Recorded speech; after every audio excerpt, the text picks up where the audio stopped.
Salam, 8-ci sinif yeni dərslik iş dəftəri 3.2 maddə kütləsinin saxlanması qanunun izahına baxırıq. Birinci sualımız belədir. 18-ci əsrdə çoxsaylı təcrübələr əsasında maddə kütləsinin saxlanması qanunu kəşf olunmuşdur. Bu qanun necə ifadə olunur? Qanunda qeyd olunur ki, reaksiya daxil olan maddənin kütləsi reaksiya nəticəsində alınan maddənin kütləsinə bərabər olur. Təbii ki, bu çoxsaylı təcrübələr əsasında kütlənin saxlanmasının təcrübə olaraq sübut olunubdur və bu qanun kəşf olunmuşdur. Qeyd edə bilərsiniz bu hissəyə. B-də kalsiumun oksigenlə reaksiya nümunəsində qanunu izah et. Kalsium oksigenlə reaksiya daxil olduqda kalsiumun oksidini verər. Kalsium 2 valentli, yəni ikinci qrup elementi olduğuna görə, oktitə görə 2 elektron verər. Oksigen 6-cı qrup elementi olduğuna görə oktitə görə 2 elektron alaraq 8-ə tamamlanar. Nəticə olaraq hər ikisi kalsium 2 elektron verərək oksigen 2 elektron aldığına görə biz aldığı verdiyi elektrona görə quruluşu tərtib edəndə formul kalsium oksidi olur. Daha sonra əmsallaşdırma nümunəsi ilə biz əmsallaşdırsaq, yəni reaksiyanın sağ və sol tərəfindəki atomların sayını bərabərləşdirsək, sol tərəfdə 2 oksigen olduğuna görə sağ tərəfə oksigen sayı bərabər olsun deyə kalsium qarşısına 2 yazırıq. Eyni şəkildə kalsium qarşısına da solda 2 yazmaqla atomların sayını bərabərləşdiririk. Və bu işləri tamamladıqdan sonra biz müşahidə edə bilərik ki, reaksiyanın sol tərəfində 2 kalsium atomu var, 2 oksigen atomu var. Eyni formada sağ tərəfdə 2 kalsium atomu və 2 oksigen atomu var. Təbii ki, atomların sayı sağ və sol tərəfdə bərabərdirsə də kütlə saxlanması qanunu saxlandığını deyə bilərik. Sadəcə olaraq kimyəvi çevrilməyə məruz qalıb. İkinci sualımız bu cürdür. Kolbada reaksiya baş versə də tərəzinin göstərisi dəyişmir. Nə üçün? Şəkilə diqqətlə baxsaq, görərik ki, Erlenmeyer kolbasında natrium sulfat məhlulu mövcuddur. Natrium sulfat məhlulu mövcuddur. Sınaq şüşəsinin içərisində isə kalsium xlorid suda məhlulu mövcuddur. Hər iki maddə rəngsiz belə deyək, məhluldur və tərəzidə kütləsi ölçülübdür.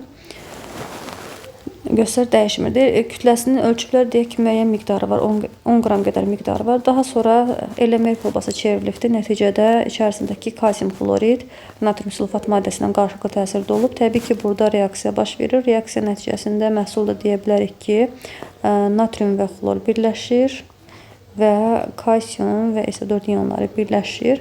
Burada kalsium SO4 çöküntüdür və reaksiyanın getmə şərtində ödəyir. Atomların sayını təbii ki, əmsallaşdırma işi ilə tamamlaya bilərik. Və formullarda sözsüz ki, biz oktet dublet qaydasına əsasən formulları tərtib edə bilərik. Yəni, natrium 1-ci qrupdadır, 1 elektron verməklə, xlor 7-ci qrupdadır, 1 elektron almaqla rabitə yaratıbdır. Təbii ki, quruluşda natrium xlor, yəni indekslərə 1 düşür. Bu şəkildə ifadə edirik. Əsas məsələ odur ki, sistem qapalıdır, yəni belə deyək, Erlenmeyer kolbasında tıxac yerləşdiribdir. Bu səbəbdən də belə deyək, kənara çıxan heç bir maddə buxarlanma nəticəsində heç bir maddə kənara çıxmır və atomların sayı sağ və sol tərəfdə bərabər olduğuna görə kütlə saxlanması qanununa əsasən təbii ki, biz reaksiya baş verdikdən sonra həmin Erlenmeyer kolbasını tərəzinin gözünə yerləşdirirsək, kütlə dəyişikliyi müşahidə etmərik. Çünki reaksiyanın sağ və sol tərəfində atom sayı bərabərdir. Bu zaman kütlə də bərabər olar. Daha sonra üçüncü, metanın yanma reaksiyasının kürəcik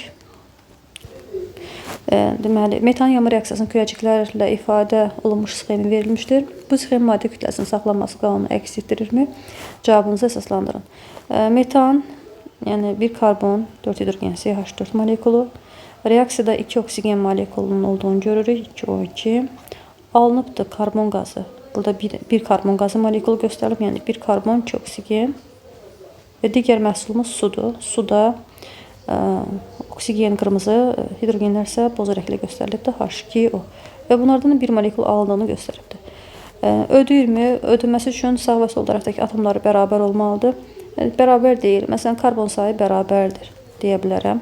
Hidrogen sayı sağda 2-dir, solda 4-dür, bərabər deyil. Oksigen sayı ümumi baxsaq, sağda 3 3 oksigen atomu var, solda 4 oksigen atomu var. Ödəmir, yəni kütlənin saxlanması qanunu burada əks elətdirmir. Dördüncü tapşırıqda reaksiya üçün maddələrin kütləsinin zamanın asılı olaraq dəyişməsi qrafiki verilibdir. Reaksiyanın söz tənliyini tərtib edin. Reaksiyanın söz tənliyini tərtib etsək, bilməliyik ki, reaksiyada aşağı düşən xətlər başlanğıc maddələr ifadə edilir və tam sərf olunub. Yəni, başlanğıc maddəmiz kalsium karbonatdır. Çünki başlanğıcda maddə müəyyən miqdarı olur, zaman keçdikcə sərf olunur deyə sıfıra düşə bilər və yaxud da müəyyən qədər sərf olunub azala bilər. Alınan məhsullarımız isə əvvəlcə olmayan maddəmiz, daha sonra alınan maddələrdir. Karbon qazı və kalsium oksid alınan məhsullarımız olur. Və kalsium karbonatın sərf olunan miqdarı C ilə göstərilibdir. C bərabərdə alınan məhsulların kütləsinə bu kütlənin saxlanması qanunu ifadə edir. Karbon qazının kütləsi alınıbdır A qram, kalsium oksidin kütləsi alınıbdır B qram. Buradan kütlə qrafikinə əsasən bunları müəyyənləşdirdik.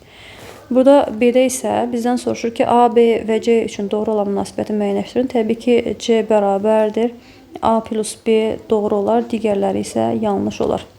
C bəndində olan cavabınızı, yəni C-də deyir ki, B bəndində olan cavabınızı əsaslandırın. Əsaslandırdıq ki, deməli, kalsium karbonat sərf olunur. Sərf olunan maddənin kütləsi məhsulların kütləsinə bərabərdir. Bu kütlənin saxlanması qanunudur.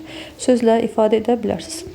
5-də reaksiya üçün maddələrin kütləsinin zamanın asılı olaraq dəyişməsi qrafiki verilibdir. Maddə kütləsinin saxlanması qanununa əsasən reaksiya nəticəsində alınan karbon qazının hesablayaq kütləsini. Reaksiya metan daxil olubdur. Metanın yanma reaksiyasıdır. Yandıqda bilirik ki, reaksiya nəticəsində karbon qazı və su alınır. Reaksiyanı əmsallaşdırsaq, oksigenin və suyun qarşısına 2 düşür. Daha sonra qrafikdən izləyirik ki, reaksiyada metanın kütləsi, başlanğıc kütləsi 20 qramdır. Başlanğıc kütlə bu şəkildə göstərirəm, 20 qramdır. Ancaq, belə deyək, 4 qramı sərf olunmayıbdır. Sərf olunmayan kütlə və yaxud da artıq qalan yazaq.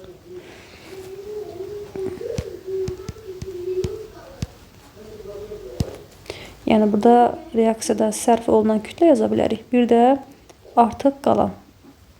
Artıq qalan kütlə. Artıq qalan kütlə metan üçün 4 olduğunu deyə bilərəm. Bu zaman sərf olunan kütləmiz 20 çıx 4, 16 qram sərf olunub deyə bilərəm. Oksigen üçün də eyni cür fikirləşirik. 70 qram başlanğıcda götürülsə də 6 qram görürəm ki, sərf olunmayıbdır. Bu artıq qalandır. Deməli, 70-dən 66-nın çıxdıqda 64 qram reaksiya nəticəsində sərf olunub.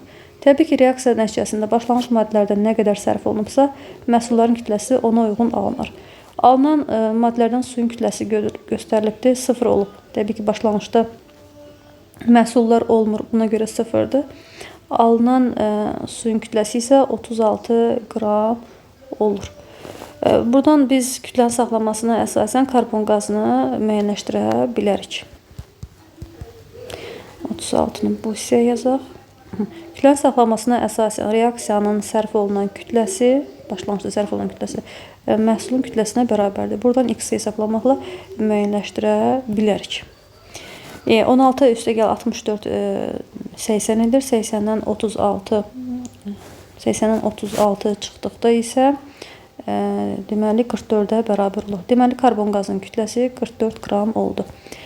6-cı sualda 12,8 qram A və 7,2 qram B maddəsi tam sərf edilməklə reaksiya daxil olduqda 14,8 qram C və 5,2 qram D maddəsi əmələ gəlir. Maddə kütlənin saxlaması qanununun bu reaksiya üçün ödəndiyini izah et.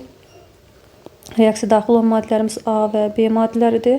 Uyğun miqdarların üzərinə qeyd edirəm. Məsələn, şərtində verilibdir. Tam sərf olunur sözü. Yəni, tam sərf olunursa, təbii ki, bu miqdara uyğunda maddələrin kütləsi alınmalı. C və D maddələri alınır. C maddəmiz 14,8 qram, D maddəmiz 5,2 qramdır. Təbii ki, bərabər olarsa ödənilir. 12,8 ilə 7,2-ni topladıqda bizə 20 verir. 14,8 ilə 5,2-ni topladıqda 20 verir. Doğrudan da reaksiya daxil olan maddənin kütləsi məhsulun kütləsinə bərabər. Təbii ki, kütlənin saxlanması qanunu ödənildi. Bir də bunları qrafik şəkildə ifadə etməliyik. A maddəsi sərf olunur və 12,8 qramdan təxmini burada göstərə bilərik. tamamilə sıfıra düşür. B maddəsi 7,2 qramdan təxmini burada göstərə bilərik. Tamamilə sərf olunub, çünki şərtdə bu cür ifadə edir. C maddəsi 14,8 qram alınıbdır. Təxmini bu hissədə sıfırdan başlayıb bu hissədə göstərə bilərik. Müəyyən qədər aşağıda göstərə bilərik. D maddəmiz isə 5,2 qram alınıbdır. 5-dən bir qədər yuxarıda göstərə bilərik. Yəni təxmini bu şəkildə ifadə edə bilərik.